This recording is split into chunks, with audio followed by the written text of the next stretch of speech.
Siliguri eastern বাইপাসের Baneshwar মোড়ের কাছে পথ দুর্ঘটনায় মৃত্যু হলো একজনের। জানা গেছে ওই ব্যক্তিটি রাস্তা পারাপার করতে গিয়ে তার মাথার ওপর দিয়ে একটি লরি চলে যায়।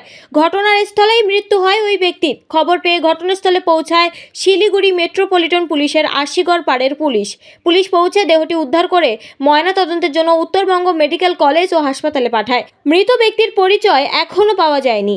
আসার পরে দেখলাম যে এখানে একটা অ্যাক্সিডেন্ট হয়ে আছে। মানে এরকম অ্যাক্সিডেন্ট হয়ে আছে, মানে এই বিষয়ে প্রশাসন যথেষ্ট চেষ্টা করতেছে, একটু ছবিটা একদম যথেষ্ট চেষ্টা করতেছে, এবং চেষ্টার বাইরে যদি কেউ চলে যায় তখন প্রশাসনের করার কিছু নেই। আচ্ছা, এখানে দুর্ঘটনা স্ট্যান্ড ব্যবস্থায় একেবারে দুর্ঘটনা, লাইট নেই বলে কি দুর্ঘটনা? হ্যাঁ, লাইট তো 100 বার আমরা চাই যে লাইট হোক, উজ্জ্বল হোক, সবার ক্ষেত্রে ভালো হবে, দেখা যাবে, কারণ গাড়ি এক পর এক গাড়ি চলতে থাকে। पहले जब सिंगल रोड था इतना नहीं होता था, अभी डबल हो रहा है ना। और बीच बीच में ये रेलिंग लगा दिया, क्रॉसिंग का क्या ये रोड में भी जो है नो एंट्री लगाने की जरूरत है रात में? हाँ, जैसे शहर में लगा रहता है, हाँ चाहिए, तो नो एंट्री लगाना चाहिए। चाहिए।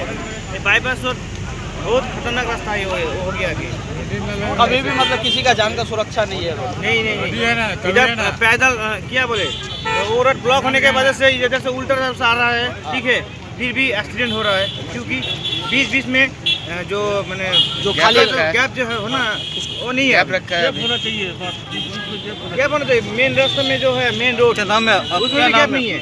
শিলিগুড়ি থেকে প্রতিনিধি বাপি অধিকারী রিপোর্ট, নিউজ 24x7 টিভি। মুহূর্তের খবর হাতের মুঠোয়।